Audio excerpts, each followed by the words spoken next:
جايب لك النهارده يا حبيب قلبي طريقتين لحظر ارقام الواتساب، طريقه للناس اللي معاها فينش والطريقه التانية للناس اللي مش معاها فينش، والاتنين اسهل واجمد من بعض حرفيا. بس قبل ما ابدا عايز اقول لك ان مهما تطور الفينش ومهما زاد حب الناس للفينش سيبقى الكبير كبير اللي هو العكس. فلو انت واحد حابب تتعلم ازاي تكتب بندات بنفسك وازاي تلغمها بنفسك وازاي تحظر عن طريق العكس بطريقه صحيحه برضه بنفسك، اكتب لي كلمه تم في التعليقات، وانا بعد ما انشر الفيديو ده هبدا ابص على التعليقات. لو لقيت كميه كبيره جدا من الناس كاتبه كلمه تم في التعليقات هنزل لكم الفيديو الجاي طريقه كتابه البندات وطريقه تلغيمها وطريقه استخدامها بطريقه صحيحه. والفيديو ده حرفيا هيكون اقوى شرح على اليوتيوب، لان مش هيكون اي كلام وخلاص، لا هيكون شرح بالتفصيل الممل وبطريقه صحيحه. فلو انت محتاج الفيديو ده اكتب لي كلمه تم في التعليقات وهنزله في اسرع وقت. ويلا بينا قبل ما نبدا الشرح ما تنساش تصلي على النبي عليه افضل الصلاه والسلام، وما تنساش تشترك في القناه لو انت مش مشترك، وحط لايك جميل على الفيديو وفعل زر الجرس عشان يوصلك كل جديد.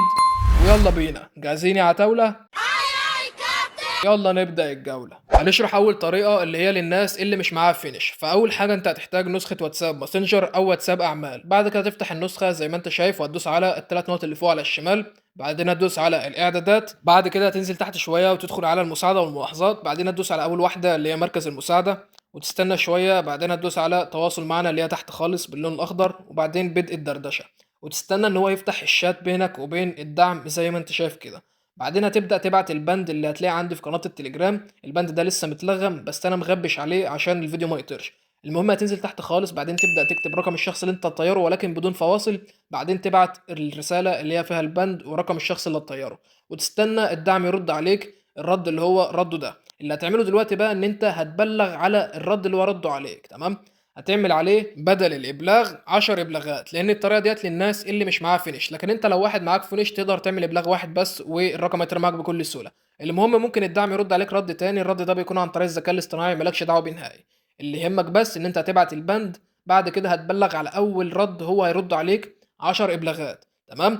بعد كده هتدخل على البروفايل بتاع فريق الدعم وتنزل تحت خالص هتلاقي فيه هنا زرار الابلاغ، هتبدا تعمل هنا برضو 10 ابلاغات، يبقى انت كده عملت 10 ابلاغات من هنا و10 ابلاغات على الرد اللي هو رده عليك، يبقى كده 20 ابلاغ والرقم هيطير معاك بكل سهوله. برضه عشان ما اكدبش عليك الطريقه ديت مش اقوى حاجه، وهي ممكن تطير معاك بس الارقام الضعيفه او الارقام الوهميه، لان انا زي ما قلت لك في اول الفيديو مهما تطور الفينش ومهما زاد حب الناس للفينش ومهما حصل ايه في الفينش سيبقى الكبير كبير اللي هو الحظر عن طريق عكس الرسائل زي ما قلت لك في اول الفيديو. فلو انت ما سمعتش الكلمتين دول ارجع لاول الفيديو واسمعهم تاني. المهم دلوقتي انت لما تحتاج تطير رقم تاني بنفس الطريقه دي لازم تمسح شات الدعم من بره بالشكل ده وترجع تعيد كل اللي احنا عملناه تاني من الاول، تمام؟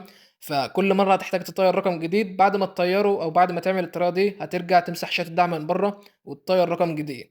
فديت كانت الطريقه الاولى للناس اللي هي مش معاها الفينش. اما الناس اللي معاها فينش الطريقه باختصار ان انت بتبعت البند من رقم تاني لرقمك الفينش، وطبعا البند ده هتلاقيه عندي في قناه التليجرام.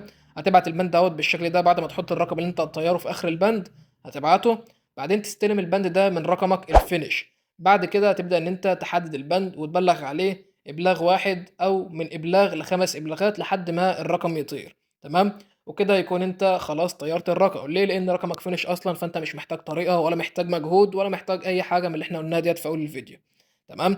فكده الرقم هيطير بكل سهولة. وبعد ما تطيره لازم انت ترجع على الرقم اللي انت بعت منه وتمسح الشات برضو من بره. ليه بقى؟ لان في ناس دلوقتي بتبعت البند من رقم فيك مثلا او من رقمها التاني لرقمهم الفينش، واول ما يبلغ على البند رقمه هو اللي بيطير اللي بعت منه البند. فلو انت عايز تتجنب الحته دي لازم تمسح الشات اللي انت بعت منه من رقمك التاني رقمك الفينش، تمام؟ وكده رقمك مش هيطير والرقم بس اللي في البند هو اللي هيطير. وكده نكون خلصنا شرح النهارده. وزي ما قلت لك في اول الفيديو لو عايزين تتعلموا ازاي تكتب بندات بنفسك وازاي تلغمها بنفسك وازاي تحظر بطريقه صحيحه عن طريق العكس، اكتب لي كلمه تم في التعليقات وهستنى الناس كلها واستنى رايكم. بس كده اشوفكم على خير الفيديو الجاي. سلام.